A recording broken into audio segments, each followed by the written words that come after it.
হুগলিতে প্রকাশ্যে তৃণমূল সাংসদ ও বিধায়কের দ্বন্দ্ব।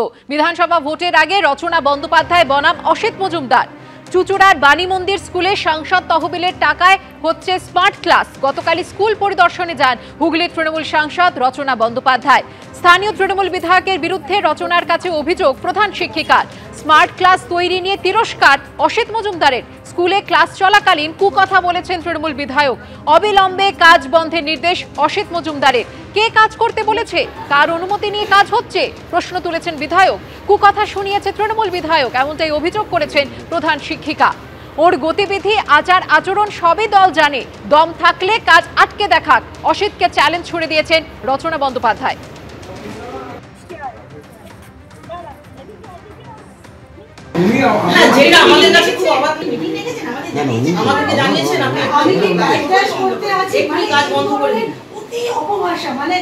যে অপভাষা প্রতিষ্ঠানে অন্তত একটা গার্লস স্কুলে এটা কাম্য নয় বলেই আমি মনে করি। তো আমি মনে করি এক্ষুনি কাজটা বন্ধ করা হোক, এক্ষুনি কাজটা বন্ধ করা হোক।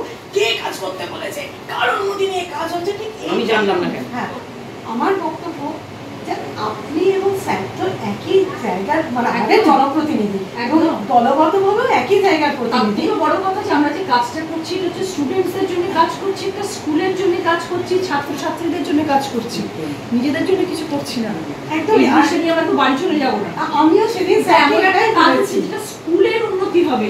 আমি বাকরুদ্ধ, আমার বলার কোনো ভাষা নেই। এমপিআরের টাকা নিয়ে সাংসদ কোথায় কি করবে সেটা সম্পূর্ণ সাংসদের নিজস্ব ইচ্ছা, সে ব্যাপারে কেউ কোনো বক্তব্য রাখতে পারে না।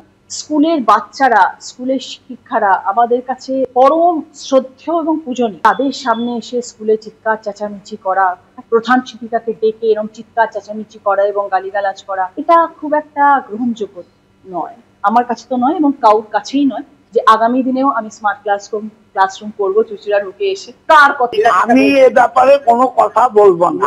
লিখিতভাবে থানায় জমা দিতে বলুন, এটা ওর মনোভাবও বলেছে, আমি এ ব্যাপারে কিছু বলবো না। এমপি যা খুশি বলুক, আমি এমপি আমার দলের, আমি তাকে নিয়ে কোনো কথা বলবো না। বিতর্কের মধ্যে বিহারে প্রকাশিত হলো সংশোধিত খসড়া তালিকা। সংশোধিত খসড়া তালিকা থেকে বাদ গেল প্রায় 65 লক্ষ ভোটারের নাম। আপত্তি বা নতুন করে আবেদন করা যাবে 1 সেপ্টেম্বর। দুপুর 3টে ওয়েবসাইটে আপলোড হবে সংশোধিত খসড়া তালিকা। বিতর্কের মধ্যেই বিহারে প্রকাশিত হলো সংশোধিত খসড়া তালিকা। সংশোধিত খসড়া তালিকা থেকে বাদ গেল প্রায় 65 লক্ষ ভোটারের নাম। এ নিয়ে বিস্তারিত জানবো, কথা বলবো আমাদের প্রতিনিধি বিজেন্দ্র সিং এর সঙ্গে। বিজেন্দ্র, দেখো সুকর্ণা, ইলেকশন কমিশন যে বিহারে এসআইআর চলছে তার ড্রাফট ইলেকটোরাল রোল যা সার্ভে এতদিন চলছিল সেটা ওয়েবসাইটে দিয়ে দিয়েছে এবং সেখান থেকে ডাউনলোড করতে পারবেন। সব রাজনৈতিক দলের প্রতিনিধিদেরকেও এক একটা কপি দেওয়া হয়েছে, ফিজিক্যাল কপি, এবং যারা সাধারণ মানুষ রয়েছেন, ভোটার রয়েছেন, তারাও সেই ওয়েবসাইটের লিঙ্ক থেকে ডাউনলোড করতে পারেন। এবার যারা যদি কেউ মনে করেন যে তাদের নাম সেই ড্রাফটে নেই, কেন কি 65 লাখ ভোটার বাদ গেছিলেন, তার মধ্যে অনেক মৃত ছিলেন, অনেকে অ্যাড্রেস চেঞ্জ হয়ে গেছিল, অনেকেই গিয়ে তাদের ঠিকানাতে ইলেকশন কমিশন পায়নি। সেক্ষেত্রে এদের মধ্যে যদি কোনো ব্যক্তি মনে করেন যে তাদের নাম থাকা উচিত, তাদের নাম নেই সেই ইলেকটোরাল রোলে, তারা আবেদন করতে পারেন। তার জন্য আজ থেকে 1 সেপ্টেম্বর অবধি দিন দেওয়া হয়েছে।